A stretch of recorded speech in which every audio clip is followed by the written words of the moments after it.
Hello everyone. चलो आज की क्लास हम सीखेंगे क्लास 9 का अध्याय नंबर 2।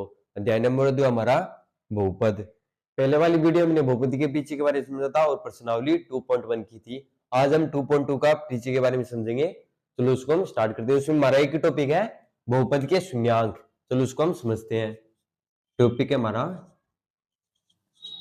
बहुपद के शून्यांक। बहुपद के शून्यांक, शून्यांक को मूल भी कहा जाता है। यहाँ पे मैं लिख देता हूँ ब्रैकेट में मूल। बहुपद के शून्यांक या मूल। चलो सबसे पहले हम इसकी परिभाषा को समझ लेते हैं। परिभाषा हमारी बहुपद के शून्यांक या मूल के वे मान होते हैं जिसमें बहुपद का मान शून्य या जीरो हो जाए। ये तो हुई हमारी परिभाषा। चलो इसको वापस पढ़ के देखते हैं। बहुपद के शून्यांक या मूल के वे मान होते हैं जिनमें बहुपद का मान शून्य हो जाए या जीरो हो जाए। चलो इसके हम एग्जांपल से समझते हैं। चलो किस प्रकार दिया होगा हमें, इस प्रकार px बराबर 3x-2। इसमें ये बहुपद है। x के स्थान पर क्या मान रखें कि पूरे बहुपद का मान शून्य हो जाए, यानी यहाँ पे x का मान क्या रखें कि बहुपद का मान शून्य हो जाए। इसलिए हम क्या करेंगे, इस प्रकार 3x-2 इस पूरे बहुपद को जीरो के बराबर रखेंगे। जीरो के बराबर रख लिया। अब इसमें x का मान निकालना है। x का मान जिस प्रकार 3x-2 इधर जाने पर +2 2। अब 3 मल्टीप्लाई में है, इधर गया तो डिवाइड में, x बराबर 2/3। ये निकल गया हमारा x का मान।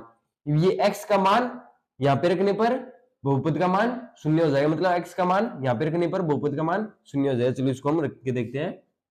जिस प्रकार 3 x के स्थान पर 2/3 -2। अब 3 से 3 कैंसिल हो गया। अब +2 -2 बराबर 0। बस बहुपद का मान क्या हो गया, 0। यही पूछ रहा है कि बहुपद के शून्यांक या मूल के वे मान होते हैं जिनमें बहुपद का मान शून्य हो जाए। बहुपद का मान क्या हो गया, शून्य।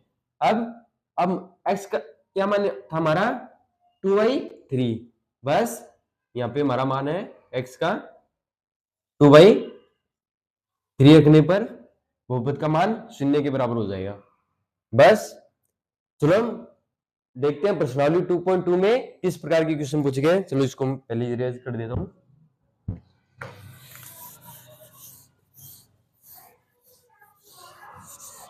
जिस प्रकार इस प्रकार दिए होंगे px बराबर x² -x + 1।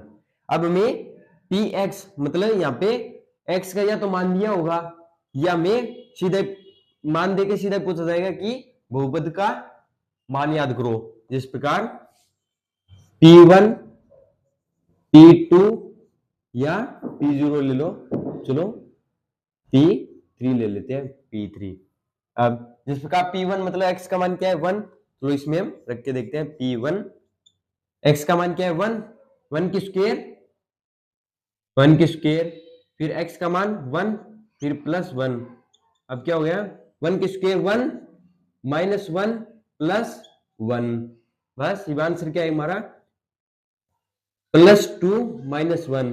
तो आंसर 1 1। ये बहुपद का मान है। चलो p2 रख के देखते हैं। p2 रखने पर 2 की स्क्वायर -2 +1। 2 की स्क्वायर 4 फिर -2 +1 बराबर 5 -2 3। 3 हमारा आंसर है। फिर चलो P3 रख के देखते हैं। चलो P3, चलो इसको मैं इरेज कर देता हूं। P3, चलो इरेज नहीं, P3 रखने पर 3 की स्क्वायर माइनस 3 प्लस 1, 3 की square 9, 9 minus 3 plus 1, 9 plus 1 10 minus 3 बराबर 7। बस ये हमारा आंसर है। बस इस प्रकार पूछ गया 2.2 में एग्जाम्पल। बस आज के लिए बस इतना ही। अगर वीडियो अच्छी लगी हो तो वीडियो को लाइक करें और चैनल को सब्सक्राइब करें।